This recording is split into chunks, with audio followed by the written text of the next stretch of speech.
Mulheres que correm com os lobos. A cura, tanto para a mulher ingênua quanto para a mulher com os seus instintos feridos, é a mesma. Praticar uma escuta atenta à nossa intuição, à nossa voz interior. Fazer perguntas, ser curiosa, ver a realidade, entender o que se ouve e depois agir em conformidade com o que se tem por verdade. Estes poderes intuitivos foram-nos dados no nascimento.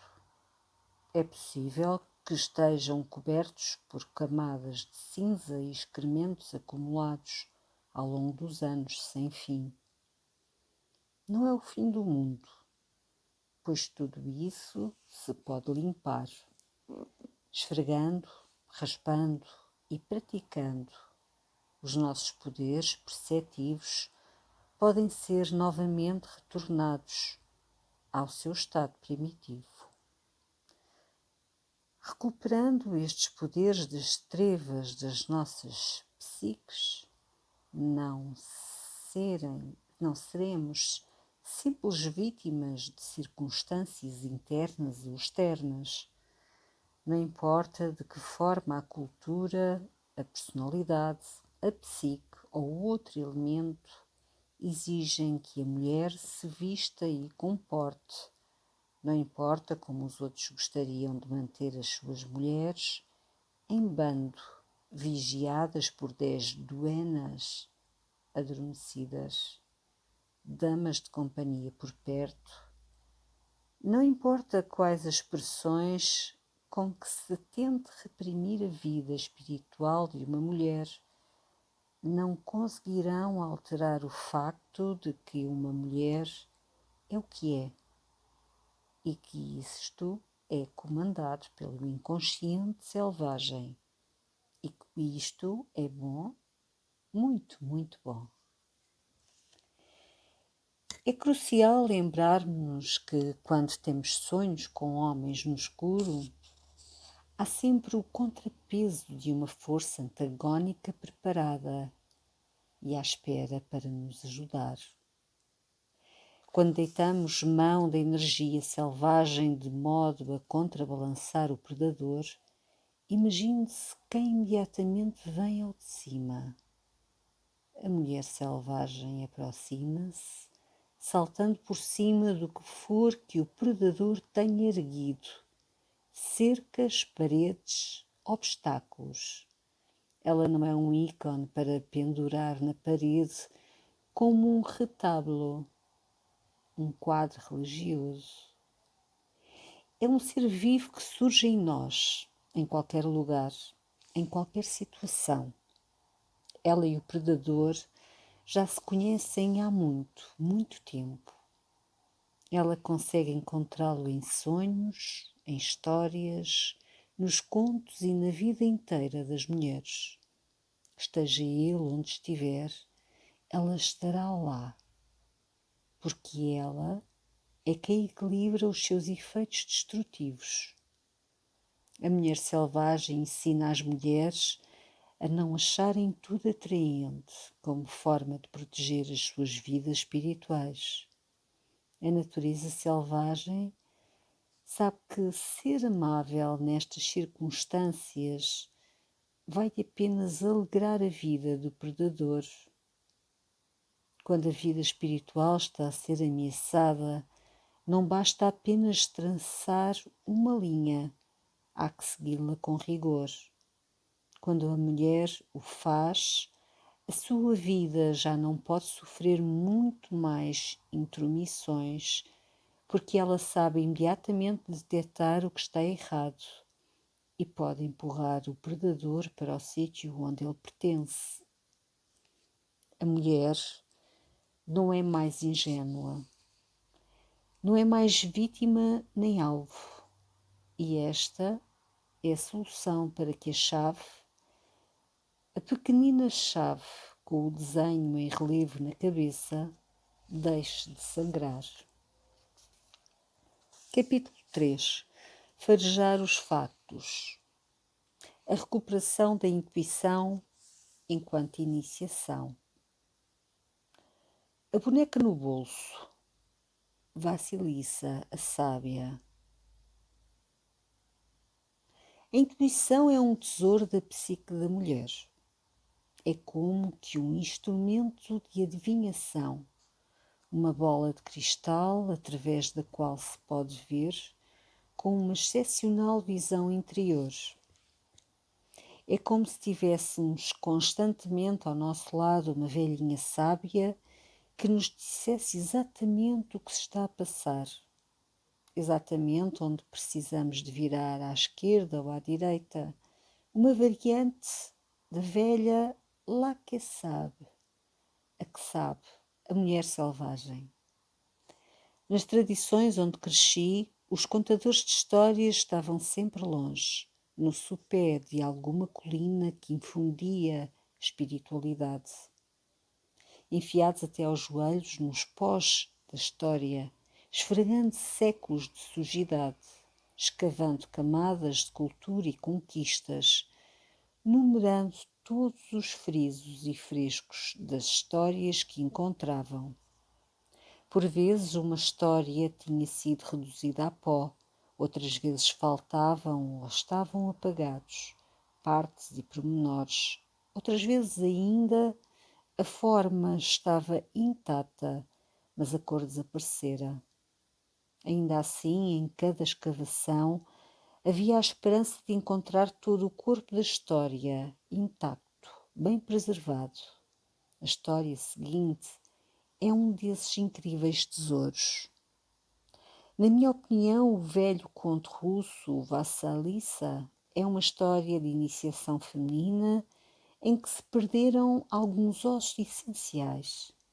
Gira em torno do facto de que muitas das coisas não correspondem exatamente àquilo que parecem. Enquanto mulheres, exortamos a nossa intuição e os nossos instintos de modo a farejar as coisas. Usamos todos os nossos sentidos para arrancar a verdade das situações, para extrair alimento das nossas próprias ideias, para ver o que há para ver, saber o que há para saber. Ser as guardiãs dos nossos próprios ardores criativos e ter um conhecimento profundo sobre a vida, morte, vida, de toda a natureza. É nisto que consiste ser uma mulher iniciada. Contam-se histórias com a personagem Vassilissa na Rússia, Jugoslávia, Polónia e em todos os países do Báltico. Em alguns casos, o conto tem frequentemente o título de Vassilissa, a sábia. Há indícios de que as suas raízes arquetípicas remontam pelo menos aos antigos cultos da deusa dos cavalos, anteriores à cultura grega clássica. Este conto engloba um mapeamento psíquico muito antigo sobre a indução ao submundo da deusa selvagem. Trata de como incutir nas mulheres a capacidade instintiva primária da mulher selvagem, isto é, a intuição. O padrão para a minha versão literária do conto Vassilissa, aqui exposto, foi-me dado pela minha tia Catê. Começa com um dos mais antigos truques dos contadores de histórias. Era uma vez e não era uma vez. Esta frase paradoxal tem por intenção alertar a alma do ouvinte para o facto desta história se passar num mundo entre mundos, onde nada é como parece ser. Vamos lá então começar. Vassilissa. Era uma vez, e não era uma vez, uma jovem mãe que jazia no seu leito de morte com o rosto tão pálido como a branca cera das rosas na sacristia da igreja mais próxima. A sua filhinha e o seu marido, sentados aos pés da velha cama de madeira, rezavam a Deus para que a guiasse em segurança até ao próximo mundo. A senhora moribunda chamou Vassilissa e a pequena criança de botas encarnadas e bibe branco sentou-se ao lado dela. Toma esta boneca, meu amor, é para ti, murmurou a mãe, metendo a mão na manta felpuda e retirando uma bonequinha que, tal como Vassilissa, tinha botas encarnadas, calçadas, bibe branco, saia preta e um colete bordado com linhas de todas as cores.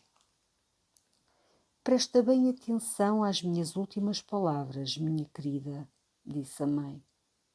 Se algum dia te perderes, ou se tiveres a precisar de ajuda, pergunta à boneca o que deves fazer.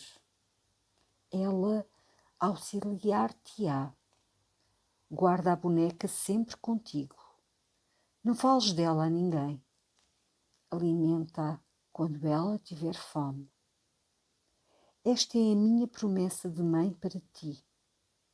A minha bênção, querida filha. Proferidas estas palavras, a respiração da mãe fundiu-se nas profundezas do seu corpo. Preparou a alma e, ao sair pelos lábios, num último suspiro, morreu. A criança e o pai choraram a sua morte por muito tempo, mas tal como um campo cruelmente devastado pela guerra, a vida do pai voltou a verdejar por entre os sulcos do terreno e ele casou novamente com uma viúva que já tinha 2 filhas. Embora a madrasta e as filhas se comportassem educadamente e sorrissem sempre com um ar polido, havia por trás desses sorrisos algo de mordaz de que o pai de Vassilissa não se apercebera. Como era de esperar, quando as 3 mulheres estavam sozinhas com a Vassilissa, atormentavam-na, obrigavam-na a servi-las e mandavam-na cortar a lenha para que a sua pele delicada ficasse sujeita a maus tratos. Elas odiavam-na porque era dona de uma doçura absolutamente de outro mundo. Era também muito bonita. Tinha uns seios fartos, enquanto os delas definhavam de tanta maldade. Era prestativa e nunca se queixava. Já a madrasta e as suas filhas mais pareciam ratos a lutar entre si no meio de um monte de lixo à noite. Um dia a madrasta e as filhas chegaram à conclusão que já não conseguiam mais aguentar a Vassilissa. Bom, talvez possamos fazer com que a fogueira se apague. E mandamos a Vassilissa à floresta ter com a bruxa Baba Yaga para lhe pedir o fogo para a nossa lareira. E quando ela chegar ao pé da Baba Yaga, bom, a velha Baba Yaga vai com certeza matá-la e comê-la. Dito isto, todas bateram palmas e soltaram uns guinchos semelhantes aos dos seres que vivem nas trevas. Assim, nessa tarde, quando a Vassilissa chegou, depois de ir apanhar lenha, a casa estava às escuras. Ficou muito preocupada e perguntou à madrasta: "O que aconteceu? Como é que vamos cozinhar? Que veremos para iluminar o escuro?" "És muito estúpida", repreendeu a madrasta. "Como é óbvio, estamos sem lume. E eu não posso ir à floresta porque sou velha. E as minhas filhas não podem ir porque têm medo. Por isso, és a única que pode ir à floresta ter com a Baba Yaga, buscar lume para reacendermos a fogueira." Bom, muito bem, então eu irei, respondeu Vassilissa, inocentemente, saindo em seguida.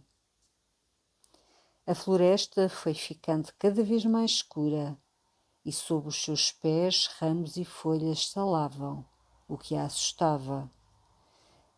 Meteu então a mão no mais fundo do bolso do bico e lá estava a boneca que a mãe lhe tinha dado.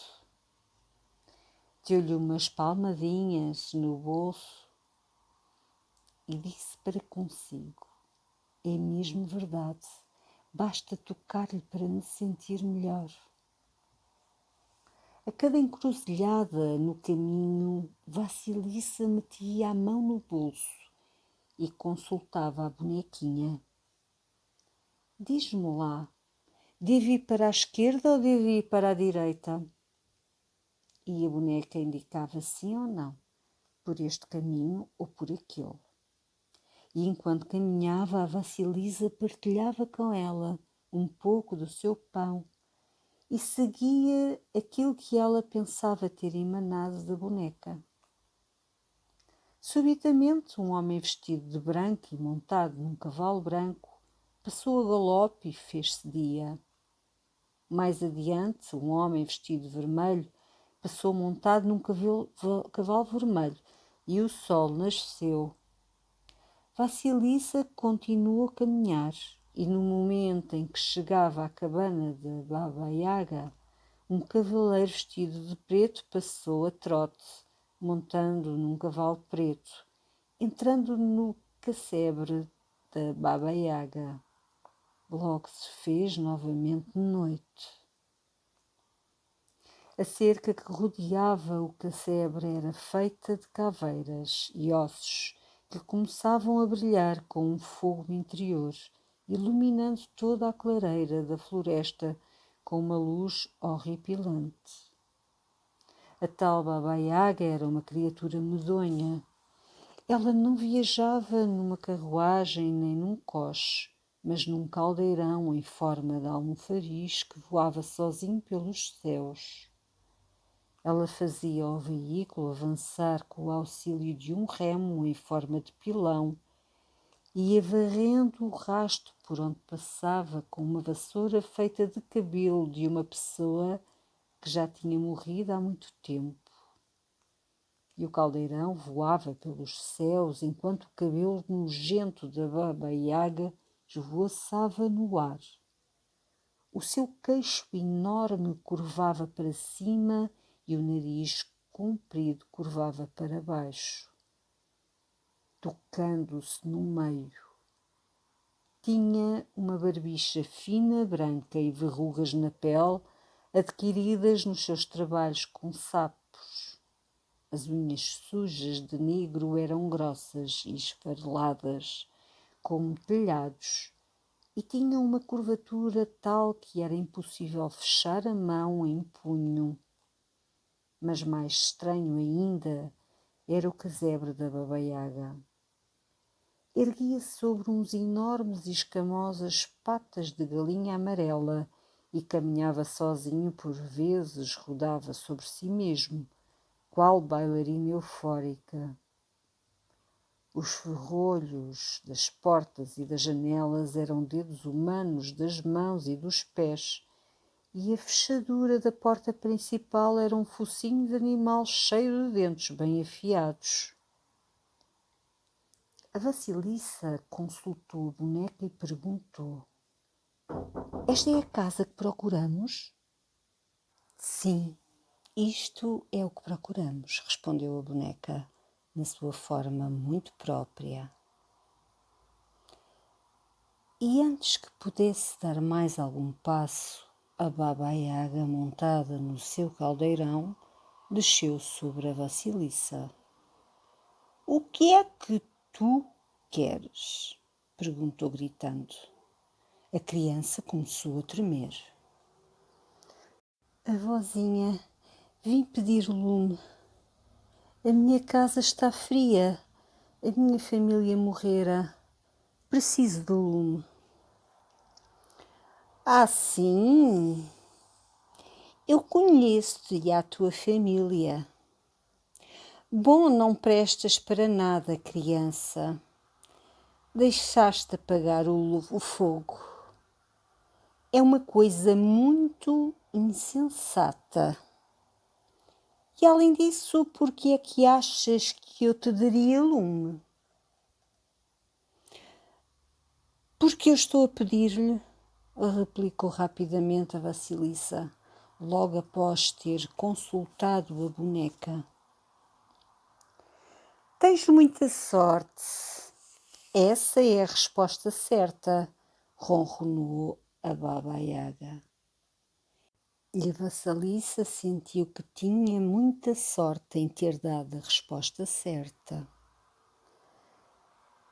Mas não há a menor hipótese de eu te dar fogo sem antes trabalhares para mim, ameaçou a Baba Yaga.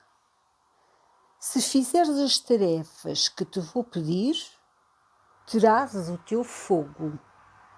Se não,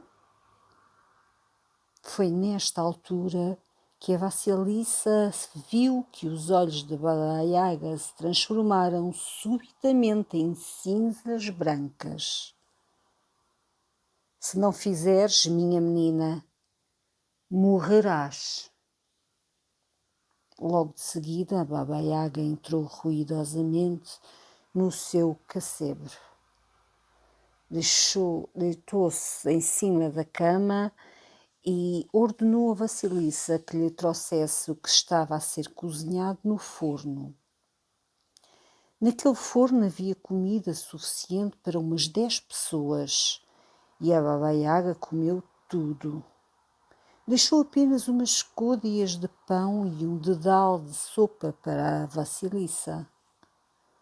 Lava as minhas roupas, varre o pátio e limpa-me a casa.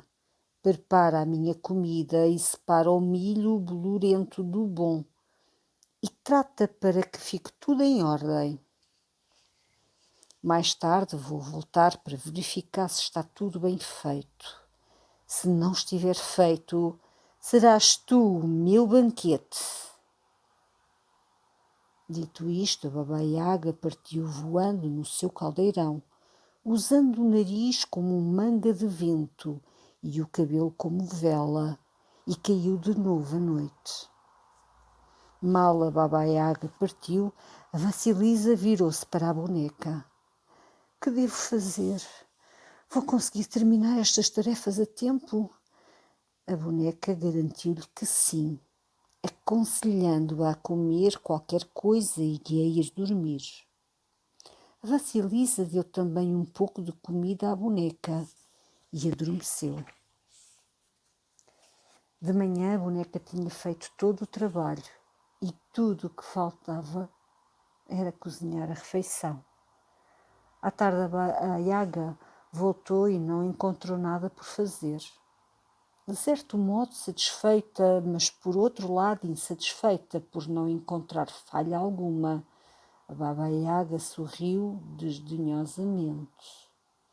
És uma rapariguinha cheia de sorte. Chamou então os seus servos fiéis e pediu que moessem um milho e 3 pares de mãos apareceram no ar, raspando e esmagando o milho. A palha e os resíduos voaram pela casa toda como se caísse neve dourada. Finalmente acabaram e Baba Yaga sentou-se a comer. Demorou horas a alimentar-se e de manhã voltou a pedir à Vasilissa que limpasse a casa, varresse o pátio e lavasse as roupas. Depois indicou um enorme monte de esterco que havia no quintal. Naquele monte de esterco há muitas sementes de papoila, milhares de sementes de papoila, e eu quero ter pela manhã um monte de sementes de papoila e um monte de esterco, tudo muito bem separado. Percebeste? A Vasilisa quase desmaiou. Oh, meu Deus, como é que eu vou conseguir fazer tudo isso? Não te preocupes, eu tomo conta, ouviu a boneca dizer num murmúrio, quando ela meteu a mão no bolso. Naquela noite a Baba Yaga roncou enquanto dormia e a Vasilissa tentou separar as sementes de papoila do montão de esterco.